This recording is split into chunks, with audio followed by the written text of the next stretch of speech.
They're gonna ask me about playback. So, welcome guys to the webinar. Pardon that. That's my computer. It will go off from time to time. I haven't figured that setting out yet. Turn my phone off or turn it down. All right, so guys, welcome to the webinar. Thank you for coming out and joining. If you have any questions, make sure you save it to the end, or you could drop them in the chat below. I don't want to keep you guys, so let's get straight into this. How to improve your credit, right? So just a little bit about me. About 5 years ago, guys, I started my own moving company. I was working like 2 jobs. I always was business minded. And I saved enough money to start my own moving and painting company. Unfortunately, due to certain circumstances, I lost that business. Me and my partner kind of fell out about it a little bit, but I fell out. I fell back into the workforce, got behind on some bills and stuff like that. And I actually got introduced to an opportunity almost 2 years ago to become a credit consultant for a company called Financial Education Services, which I'm still a partner with, right? But I also offer this on my own because I wanted to learn more about how I can help my clients, right? And I'll get a little bit more into that situation at the end. But so you know, I started helping people repair their credit about 2 years ago. Some people around me, I just needed an opportunity to make some extra income, so I jumped on it. The investment was about 288. Got in. I got my own website, got my own marketing materials, the whole 9 yard. I didn't have to. It was just like the company was just set me up to go off the rip. It was my own like starter kit, home based credit repair company, right? I started a company and I've actually helped hundreds of people so far. I've literally helped hundreds of people improve their credit scores to qualify for the loans that they want and things of that nature. Some people are still trying to qualify. But one thing with credit repair, it's a process. It's a never ending process actually, because, when you repair your credit, you have to maintain it. And if you don't maintain it, you'll be back seeing somebody for credit repair again. So it's a never ending process. Everybody's like, how long does it take? And I'm like, really, it's this lasts forever. You know what I'm saying? But typically it takes about 30 to 90 days, which I'll get into. So the presentation guide, right? So the topic outline, what we're going to deal with is how to pull your three bureau credit reports if you don't know how to do that or you haven't done that already, how to analyze your credit reports for errors, how to dispute your errors using the Fair Credit Reporting Act, how to read your Credit Karma account. I don't even think I put that in here. But I'll briefly go over that for some of you guys that have Credit Karma. 98% of people have Credit Karma. We'll get into some of the factors of your credit, adding positive trade lines, and more, right? So the first thing that everybody needs to know is you either master money on some level or your money will master you, right? The reason that most people have issues with their credit is because, we're poor or we don't have the money management skills, right? So we get behind on our bills. What happens when you get behind on your bills? You don't pay those 30 days, late, delinquent, 60, 90, 80, 120 days, 100, it goes into collections, etc. Now you start to see the problems. See, these late payments, which is what I'm going to get into, are usually started because somewhere along the lines, we forgot to pay the bill. We might have lost our job, got our hours cut back some, and didn't reach out to our creditor. So they reported it as late as opposed to using a goodwill letter. That's another thing I'm going to actually add to this presentation as well. That'll come at a later date. Guys, continue to tune in to the presentation because I did this today, but it's going to grow. I'm going to add more information as I go. I really needed to have my notebook handy, which I do now, and I have my pen. So we got somebody else about to join. So let's get into it, right? How to pull your credit reports, right? This is the first step in improving your credit, right? The first step in improving your credit, write this down, guys. The first step in improving your credit is you have to pull your credit reports. You have to get them. You could get them free from annualcreditreport.com. That's not up there. Checkmyscore.com is another place that you can get it. That's not free. And truecredit.com. The ones that I have listed on the screen, if you set up an account with them, it's $1 to get your report. And then after the 7-day trial, they'll start charging you the monthly membership fee. So I highly suggest you do set up an account with one of these providers that I have on the screen because one of the major components of maintaining your credit and building your credit is being able to monitor your credit. And this is something as adults we should be doing every day. Like it should be part of your daily routine to check up on your score. Because a lot of times, a lot of people get inquiries on their credit report they didn't even know about because somebody stole their identity. It was a close relative, maybe an aunt, cousin, or something like that. And if you would have known that, you could have disputed it before it even went on your credit report, right? Oh, I didn't authorize this inquiry. This is not me. They have to, have to do their due diligence, and it comes off that way. It's not impacting your score so much, right? So you guys definitely want to pull your credit reports first. That's the first step. And the other thing, the key is, don't worry, this is not going to cause a hard inquiry. It's considered a soft inquiry. Why? Because you're not applying for credit. Requesting your credit report, like I said, just doesn't hurt your credit score. Checking your own credit report is not an inquiry about new credit. So it has no effect on your score, right? How to analyze your credit report, guys. Regularly, hold on one second. We got somebody else jumping on. Regularly reviewing your credit reports, lets you check for errors that might be lowering your credit scores, right? And it could tip you off to potential identity theft, like I just said, right? And you could use the dispute process to get mistakes removed, which is going to help you qualify for credit or get better terms. And that's the point. That's the key. See, like, a 580 is not bad. Shoot, a 520 is not that bad. You could qualify for certain stuff, but you know what's going to happen? You're going to pay the most down, right? You're going to be paying $500, $1,000 down, because you still look kind of, shaky. You want to get to that 700 club because then you're paying the lowest interest rates, you're paying the lowest deposits, the least money down, etc. Right? And if you spot inaccuracies that may be lowering your scores, gather the documentation to back up your claim as well. It helps, right? You could dispute your credit report errors with the credit bureau showing them, and you'll need to provide copies of documents, proving your case, right? Showing that your identity or something was stolen, something was wrong. The bureau they have 30 days to investigate and respond. Although the CFPB has guidance or guidelines now that extended that to about 45 days. So you want to get the dispute process rolling, right?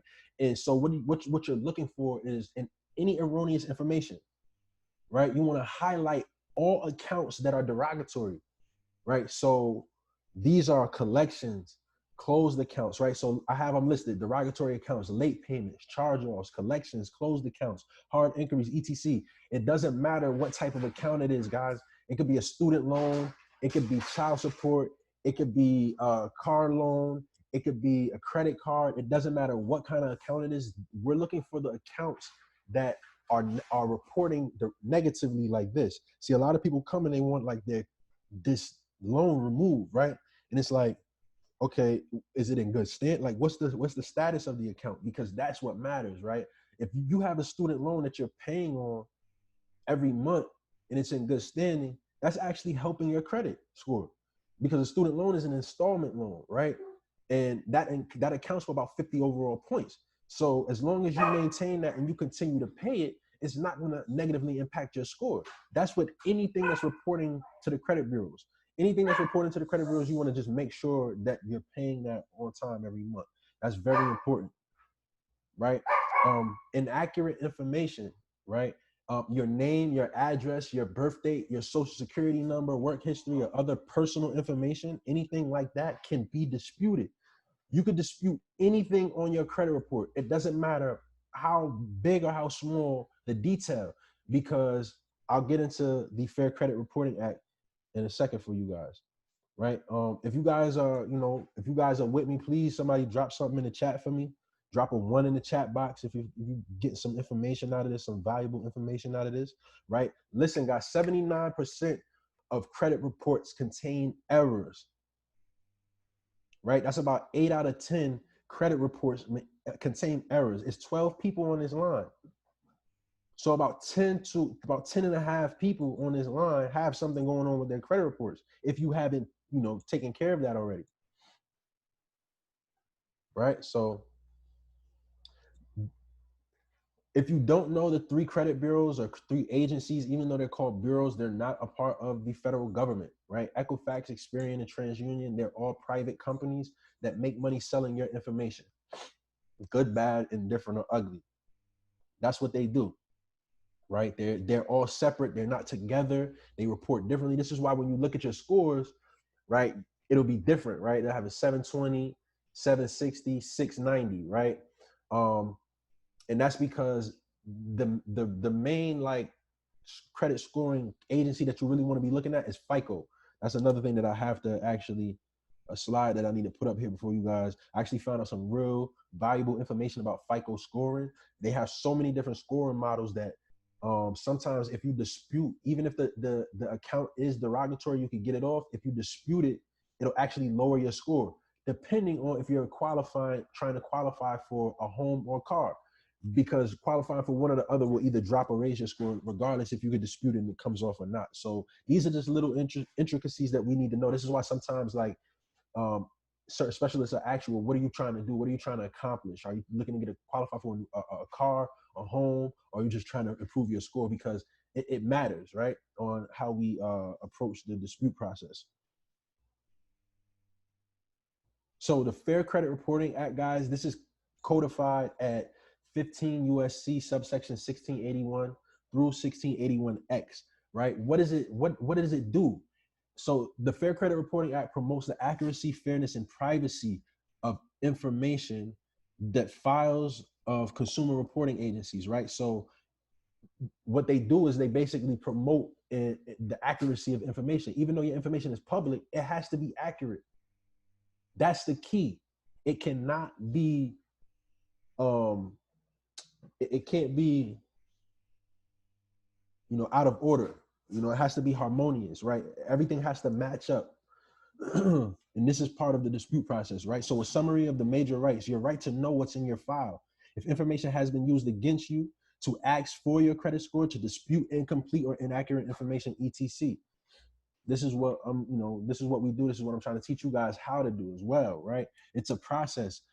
So what you want to do, you want to dispute your credit reports in writing, because it leaves a paper trail in case you have to go to court, right? And it's not like you may have to go to court against the credit bureau. It could be a collector. It could be somebody that tried to, steal your identity, etc. But you want to make sure that you have a paper trail, because if you do have to go to court to prove your claim or prove your side, you want to be in a position, the best position to do so, right?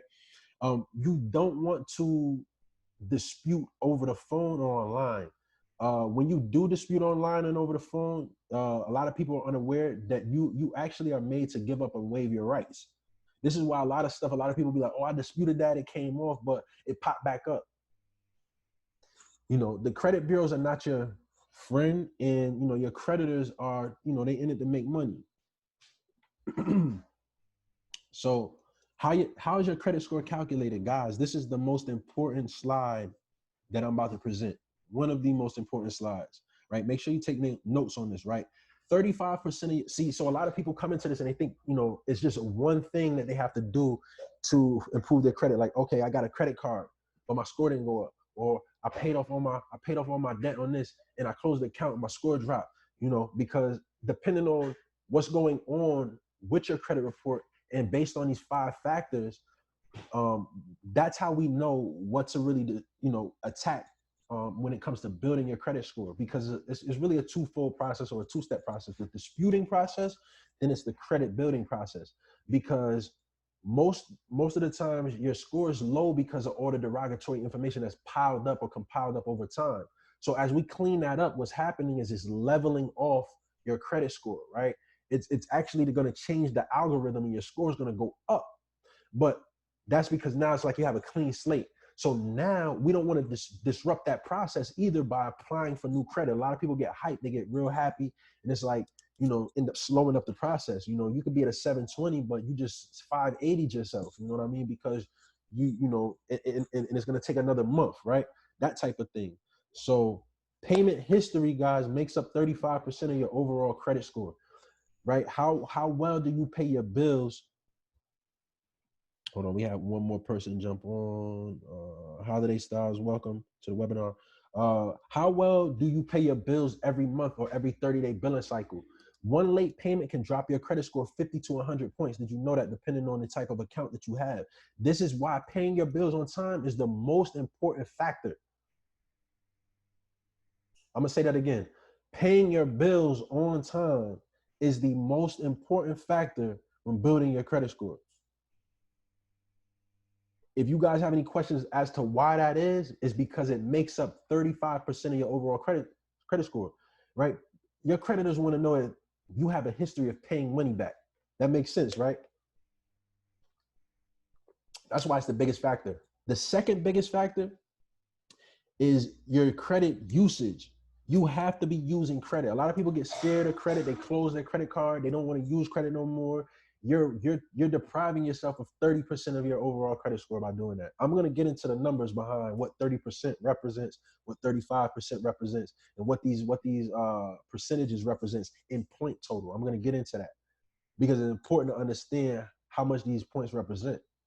Right. So 30% of your overall, using more than 30% of your overall credit limit will hurt your score. So example, if you have $1,000 limit on your credit card, spend no more than 300 every month. That's 30% of your overall limit at 1,000, right? So another example, if you have $100, you have a credit card with $100 limit on it, spend no more than $30 every 30 days. Spend $1 a day, and at the end of your, whenever your due date is, pay it off. You know what I mean? Keep a low balance on that. So, I hope that makes sense, right?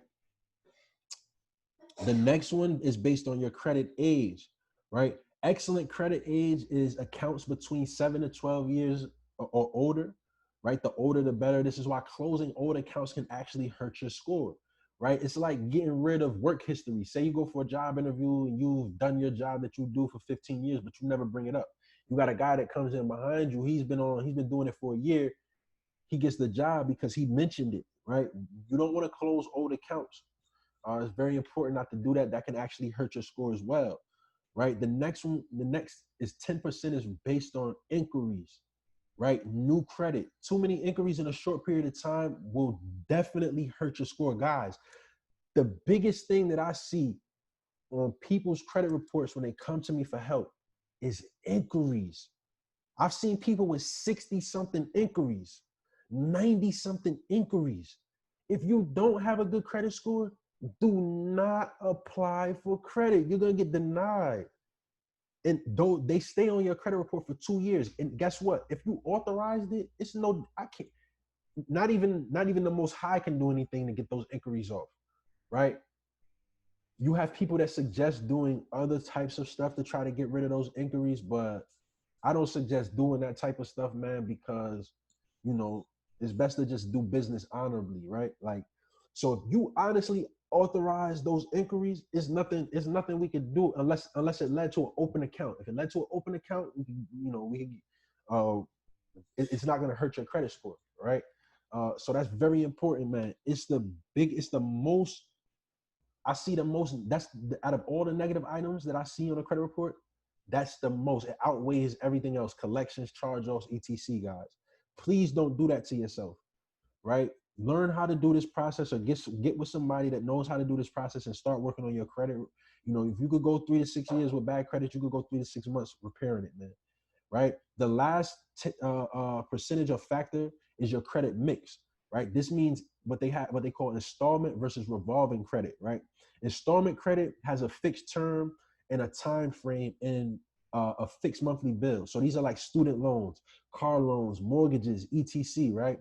Revolving credit is anything that reports every 30 days and the balance fluctuates, like your credit cards, your department, your retail cards, etc. You need to have a healthy mix of both.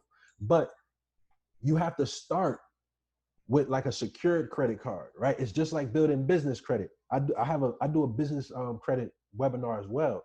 And you want to start with secured accounts, right? The secured accounts are like vendor credit, what they call vendor credit. So it's similar, right? Secured trade lines is what you guys want to pay attention to, which is something that I'm going to get into as well. Right, so 35% of your overall credit score and your payment history makes up over almost 200 points. This is why I said paying your bills on time every month is so important, because 200, almost 200 points is a lot, right? Your credit usage, 30% makes up 165 points. How do we get to that math, right? You take 35%, you move the decimal 2 places to the left, and you multiply it by 550, because FICO measures you from 300 to 850. So it's 550 total points that they're scoring you by, right? Payment history is 35%. So 35% of 550 is 192.5, almost 200 points. This is why I said one late payment, depending on the account, can drop your score 50 to 100 points. 30% credit usage, it makes up 165 points. So you see how those two factors, this is why getting a credit card, using it and paying it on time does, it does help, and it does like work if you know how to work it, right? If you're working it properly. So credit age, which is another one that I went over, it makes up about 85 points. Inquiries makes up 50 points, guys, and credit mix makes up another 50 points. That's how you calculate the total, the total points that you're scored by. So a quick recap, some key concepts. You want to pull your credit report, you want to identify the erroneous items, and you want to dispute those in writing, which I personally help my clients do when we go through the process, right? Some additional tools for you guys. So a trade line, well, first off, credit monitoring, periodically review your reports for accuracy and things of that nature. You want to get some type of identity theft protection, because once you improve your score, you're going to be a target for identity theft. And as of now, with COVID-19 and everything that's going on, identity theft is really high. And on the rise. Lifelock.com, I put a few links that you guys can look into. And trade lines, like I said, revolving and installment credit, guys, this consists of your credit cards and other lines of credit and loans like mortgages, auto loans, student loans, personal loans, business loans, etc., right?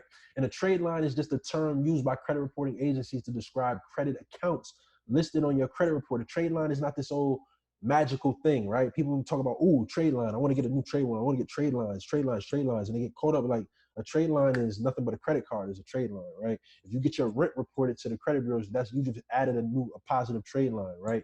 You open up a credit builder account, you just added a positive trade line. You get a loan for your car, that's a positive trade line. A loan from the bank, positive trade line. That's all a trade line is, right? It's just a line of credit. Don't get spooked out by that. It's nothing serious. So for each account you have, there's a separate trade line, right? Which includes information about the creditor and the debt. That's all that is. Nothing mystical or magical about that. So some secured trade lines, because a lot of people, when they come into this, they're trying to repair their credit. The automatic thing that they want to try to do is go for some unsecured trade line, right? So these are what I call secured trade lines. A lot of people don't call them that, but I call them that just to differentiate between what a lot of people, get caught up with when they think about credit repair, right? Or building their credit. So if you're building or rebuilding your credit, you will need to start with secure trade lines. This is because you need better credit to qualify for unsecured trade lines. This is where the inquiries come in, right? Because you start applying for credit cards and stuff like that, and you don't get approved, you get denied. So you would have to start with your own money as collateral, as opposed to a creditor say, all right, I'm going to give you $500 credit limit. Do your thing. Be careful, right? Secure trade lines will help you get there. So here are some secure trade lines that you guys might or might not know about. A secure credit card, right? Is a refundable security deposit in exchange for a line of credit. We all know how these work. I'm pretty sure you guys know. First Progressive Platinum MasterCard is a good one. I think it's like $200 deposit. It's pretty good. You will definitely get approved for it. Credit builder loan, one of the best ones is Self Lender. It's called Self Inc. It does not require good credit and things of that nature. You can also have your rent reported to the credit bureaus as well. A lot of people got to understand your monthly rental pay, that makes up the bulk of your monthly expenses. Why not get credit for it, right? If you're helping somebody pay their mortgage, they're getting credit for it as an installment loan. And if you get evicted, that's going to go on your credit report as a derogatory account. So why not get credit for paying your rent?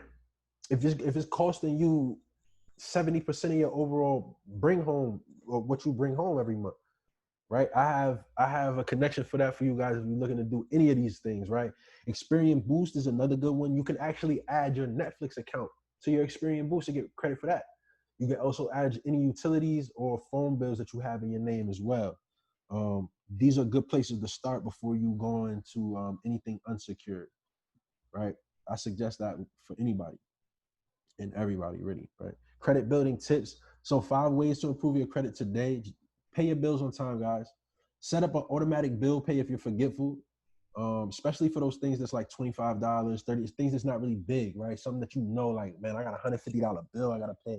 I got $200 bill, 200. You're gonna remember that. You're not gonna remember the credit card that you used, 200, $25 on. You might forget it. Just set up automatic bill pay, make your life a whole lot easier, right? You want to always review your credit report. You have to know what's going on in your credit report.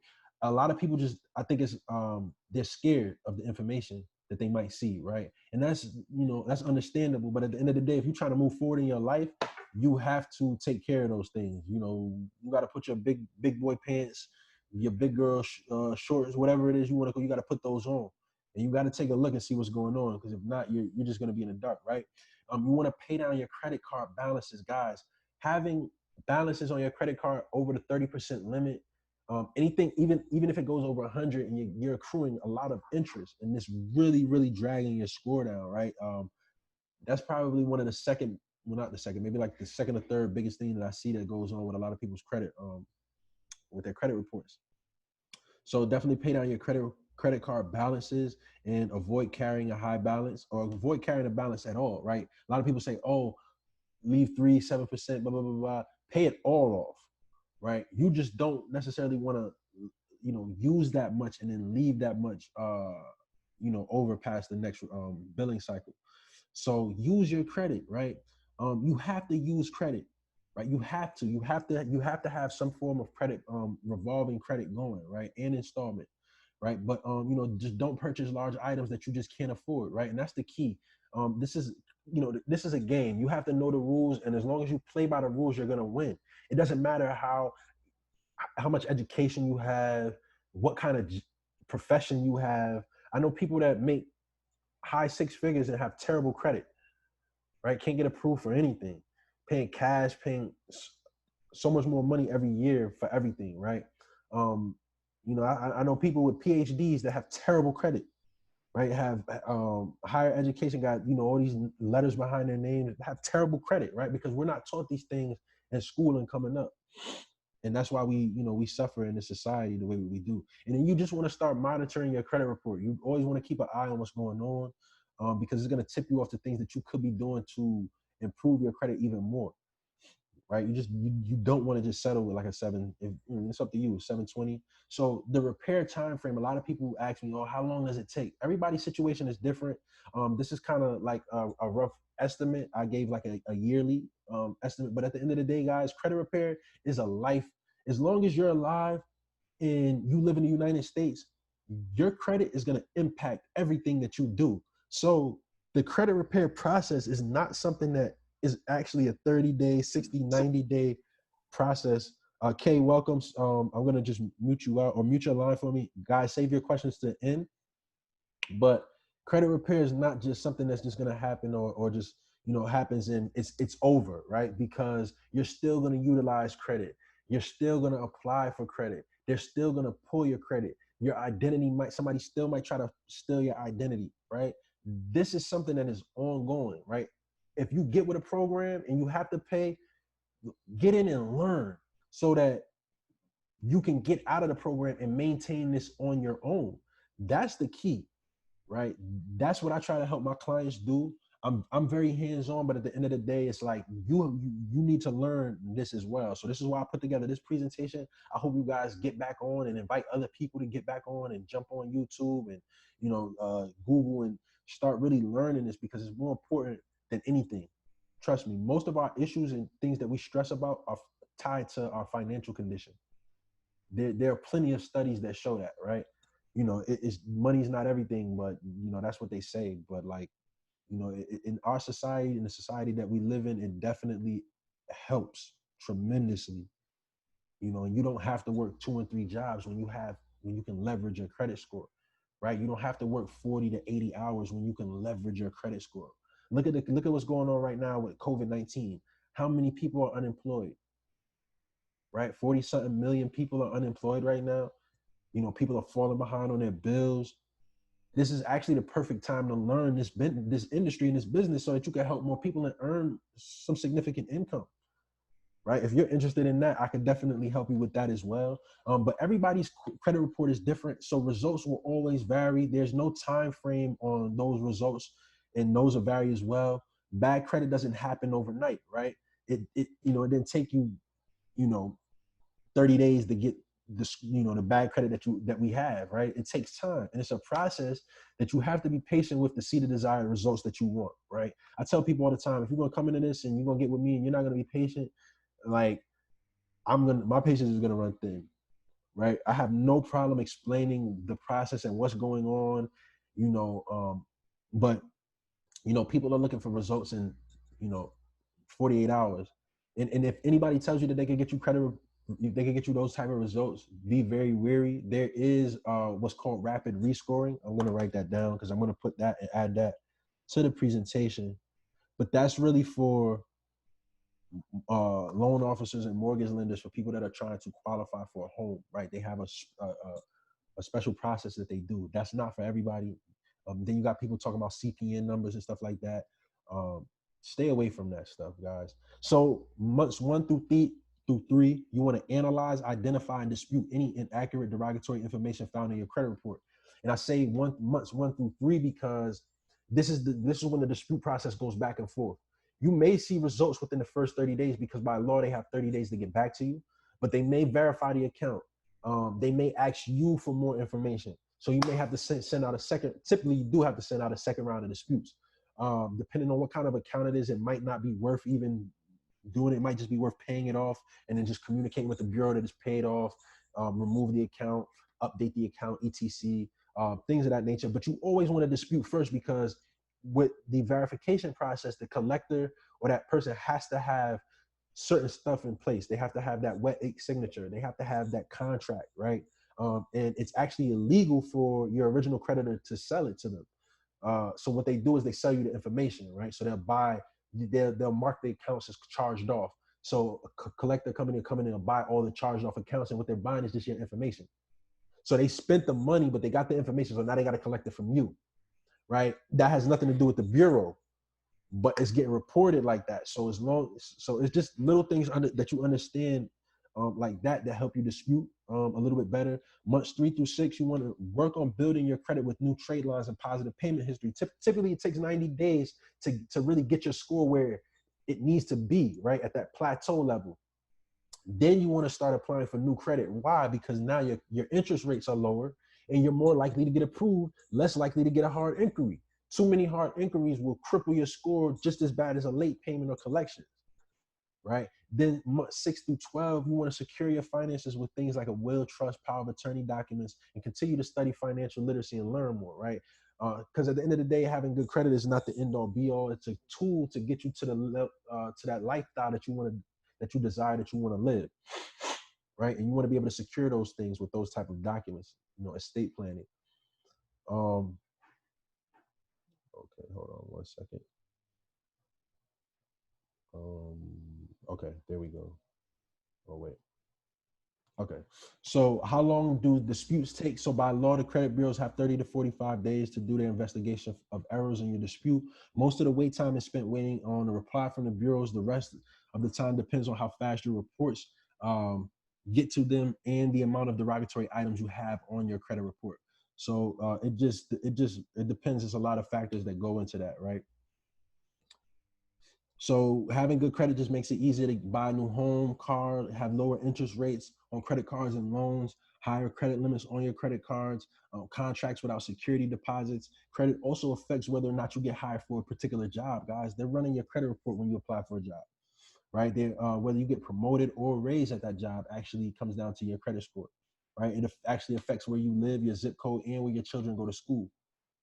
Right, so a lot of the arguments that they use is just like, when it comes to financial literacy, we're just a little bit behind, right? So this is the FICO scoring range, right? What I talked about, 300 to 850, that's 550 total points that they use. The lower your credit score, the more you're going to pay in interest and the more money you're going to spend. The higher your credit score, the lower interest rates you're gonna have, and the less money and the more money you're gonna save, right? So you all know where your credit score is. If you look where you fall within the scoring range right here, and it'll tell you where you need to be or where you want to be, right? Like I said, you may get approved for some credit, but you don't want to be paying, high interest still, or high money, a lot of money down. So the types of common accounts that to dispute are things like collections, charge-offs, closed accounts, late payments, inquiries, and judgments. So if you have repos, foreclosure, child supports, evictions, tax liens, bankruptcies, etc., that remain on your credit report, those typically remain 7 to 10 years, they say. But if there's anything derogatory or reporting wrong or inaccurate, you can dispute it and have it removed. And this is the beauty about the Fair Credit Reporting Act and what Congress did for consumers, right?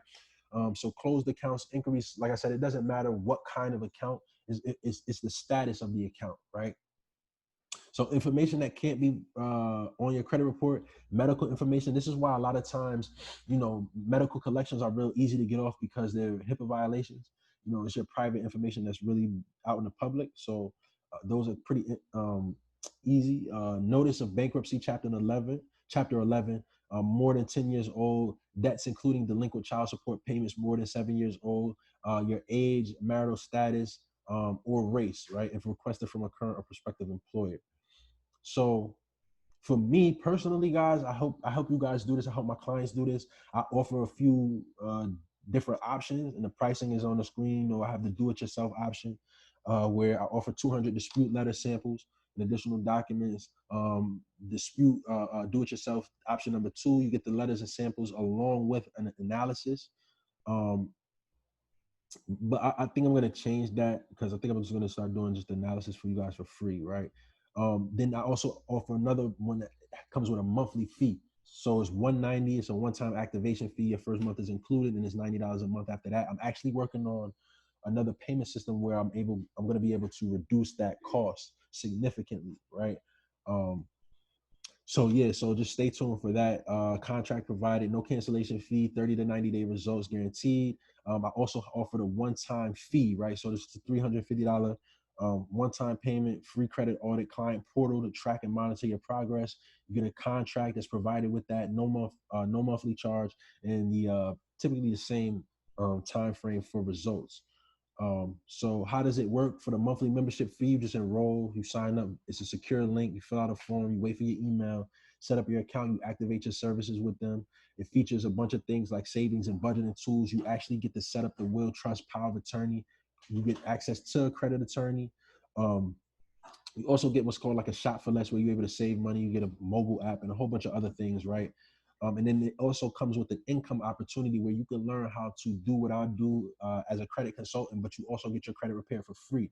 Like I said at the beginning of this webinar, it's how I started, how I've been able to really generate some significant income for myself, really change my life and the life of those around me, as well as help a lot of people, right? Like I said, that's just 288 to get started. You get your whole setup, you get your website, everything. You can work completely from your phone or laptop. I typically, I just do this with my laptop and tweak my website, but I work primarily from my phone, but I can do everything from it, right?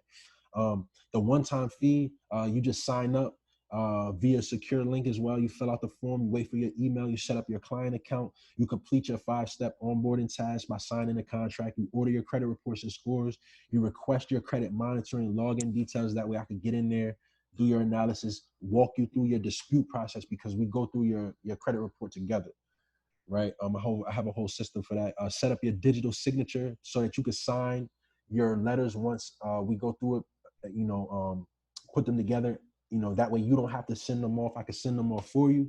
You'll get the updates in the mail. You just let me know. I'll update your account.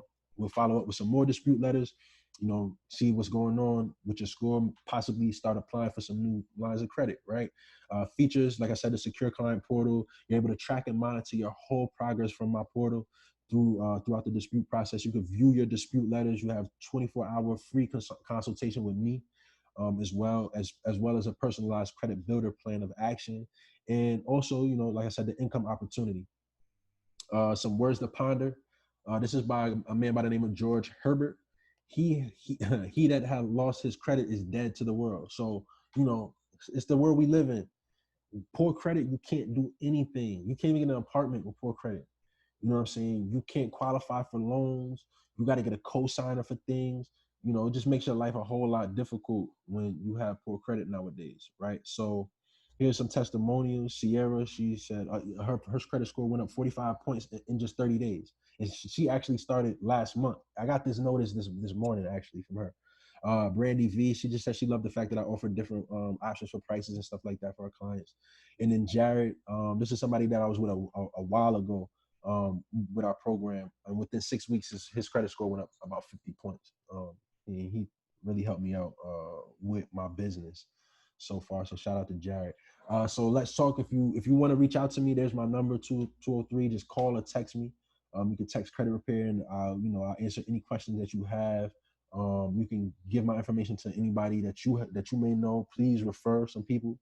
My email address, and of course the website is at the bottom. That's my newest website. Please check it out, and let me know if you guys have any questions. I'm gonna open up the mics, or just unmute yourself if you have any questions.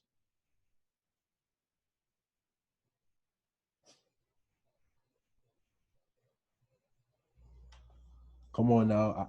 I know I didn't do that good. Can you go back to your contact information? Yeah, got you. I'm gonna leave it up. So do you guys understand how how your credit score is calculated? Right? The factors.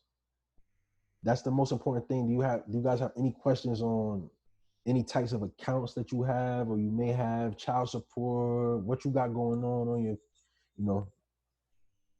the floor is yours. If not, I'm gonna end in a few minutes. Or you have my contact information, just reach back out to me. I missed the first beginning of the webinar. I was recording it, so what I'll do is reach out to me and I'll get you the recording playback. Okay, thank you. You're welcome. Hey, as far as the I guess the 350 one-time payment, Mm-hmm. how many rounds of letters does that include? As many as it takes. If it takes 6 rounds, that's just that's what you're getting. You get my services for about 6 months, 12 months is typically how long it really takes. Not everybody stays with me that long, but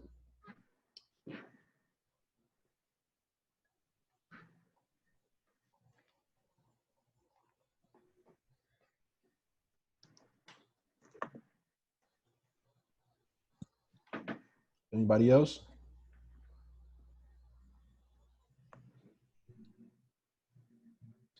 I got a question. Yeah. I have Santander on my credit report, and they have got a lawsuit done. How do I go about it? It's charged off on my credit report. So do I send a dispute letter, or that's what I've been worried about? Yeah, I mean, it's a number of things you can do. You can reach out, you can pay it off. You can dispute it. I say dispute it because typically charge-offs, collections, closed accounts, and things of that nature, they fall off very easily. Worst comes to worst, if they do verify, they're able to verify it or whatever. We reach out with, I say reach out with another letter to follow up about them producing the contract and your signature. If they produce that, then work out a settlement. Typically, if you are suffering some form of hardship, which this is why I tell guys, now is the perfect time to start disputing your letters, because a lot of people are being affected by COVID-19. Even if you're indirectly impacted, you can use it as a reason to settle your debts at a lower, at a lower cost, right? And have that settlement reported to the credit bureau so that they can update your file within the next 30 days, right? Because remember, it's that negative information that's keeping your score down, right? That late payment, because, for whatever reason you didn't make it, is what's keeping your score down, right? It's a student loan, but it's because it's in collections or it's charged off or etc. that is keeping your score down, right? So you definitely want to dispute. I highly recommend you dispute it first, see what they say, and then, you know, take it from there with the next round. And, you know, worst comes to worst, you settle the account and have it have that communicated with the credit bureaus to update your file. All right.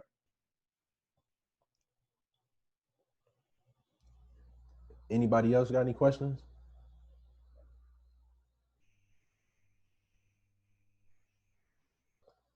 All right, guys.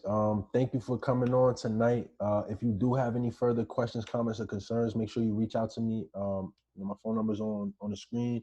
You guys know I'm on Facebook. You can DM me, hit my messenger. Thank you guys again for coming out.